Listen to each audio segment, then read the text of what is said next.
Greetings, Earthlings. I'm Jordan. Welcome to another episode of Video Game Talking Points. You may hear occasionally a lawnmower in the background.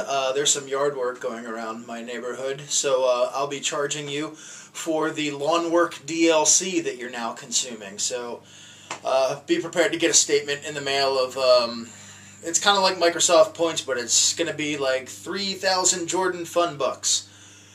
Or something. Anyways, I'm going to talk about... I was going to do an episode about E3, but we're already 2 weeks away from E3, and a lot of the websites and blogs, you know, people actually got to go to it, and so they've got in-depth stuff that you can go read about. So I could talk about how much I want to splooge all over BioShock Infinite, or how much I want to kiss everyone on the face at Bethesda about how awesome Skyrim looks, but you can just go watch videos and see, you know, stuff about those games. So I wanted to talk about a theme, and a theme that kind of arose at E3, and it kind of goes outside of E3, and it seems to happen every year at an E3 or a GDC.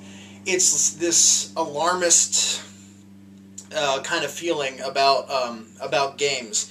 And it centers around, specifically this year, the two main games that made everybody have this kind of feeling was Call of Duty Modern Warfare 3 and Battlefield 3, they both kind of got their grand debuts here. There's been some leaks, and, you know, there's been trailers, but, you know, they got walkthroughs and stuff at E3. You got to see them proper. And they both look like really great games in their own right. I mean, you could go on and on about how Call of Duty is probably going to get run into the ground because of the yearly iteration where they've just turned it into a Madden.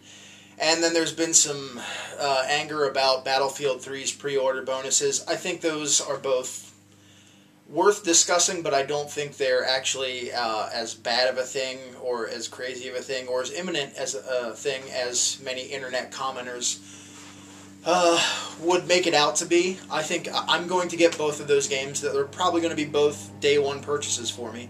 But what seems to happen is people are always afraid that the market's just going to be completely strangled and completely dominated by military first-person shooters or just first-person shooters. And everybody always gets very, you know, up in arms about this and very paranoid and very stangry, which is a combination of stupid angry, about this, where they think it's just going to be a Call of Duty box. You're going to buy an Xbox and it's going to just come preloaded with one game and not even have a disc drive, and it's just going to be Call of Duty, and you're just going to have to give in. You're going to have to consume nothing but energy drinks and be nothing but a bigot on Xbox Live. Like, you can't do anything else.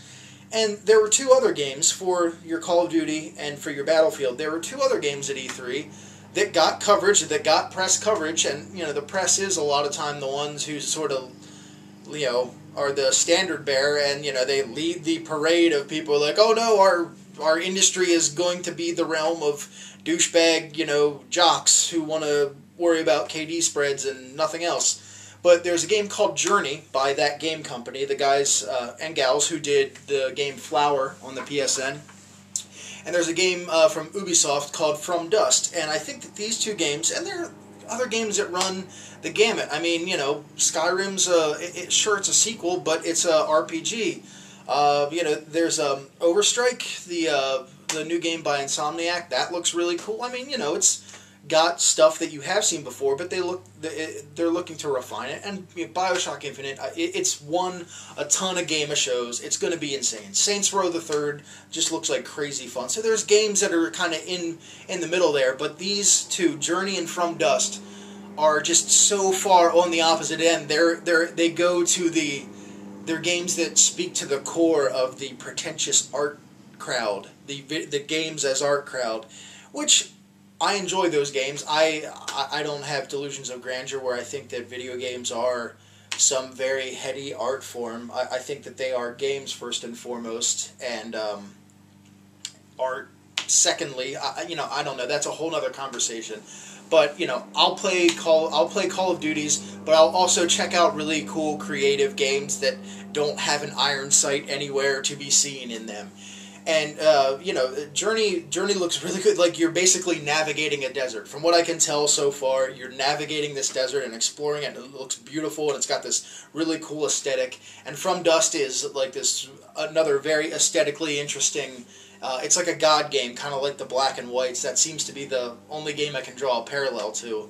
But it happens every year. This whole like, you know, video games are going to get ruined and they're just going to become one thing. It's the same way that, you know, everybody always says America's going down the tubes. People have been thinking that America has been going down the tubes since like a week after we founded the country. It's just something where, you know, you're always going to think it. Like, the way you think that, like, oh, America's worse off now than it ever was. And, well, it might actually be, but there's always been crappiness throughout history. And in video games, there's always been, like, these insanely popular games that look to stagnate the market. But there's always an alternative. You just have to look for it. And it's not, and, you know, these alternatives, like, think about how many people like whatever, you know, that game where you drag the girl around and fight ghosts. And Shadow of the Colossus. I mean, you know, how much reverence there is for the guys who made those games, and how much, like, The Last Guardian. How many people were excited for The Last Guardian? I mean, people pay attention to games like that. True, a lot more, you know, many more people are fans of Call of Duty and stuff like that, but I don't think that games that try and do something new, or games that are not military first-person shooters, they're always going to be around, and you can support them. Give them your money. That's how you speak. That's how you speak out. You vote with your money.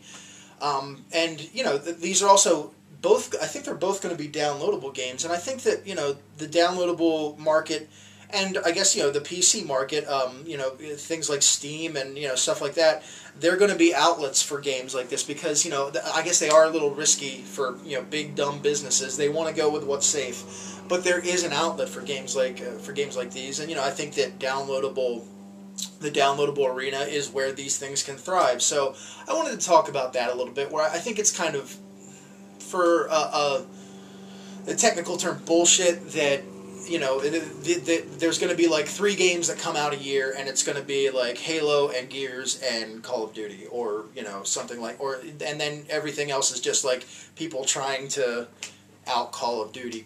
I don't think that's in danger of happening, and I think that, you know, like, it's just, you know, knee-jerk reactionary stuff. So let me know what you guys think. Do you agree with me? Do you disagree with me? Do you want to see Call of Duty's birth certificate? So yeah, like the video if you liked it. Recommend it to people, and catch me next time. Thank you guys for watching, and thanks for bearing with the lawnmower. It's probably the Lawnmower Man. Speaking of which, the Lawnmower Man, that whole virtual reality movie had barely anything to do with the original story, which was the Stephen King story. It was really a guy who killed people with a lawnmower, or just killed people in general. So that's kind of maybe a accurate fact for you, probably, but probably not. Research it. Later. Turning the camera off.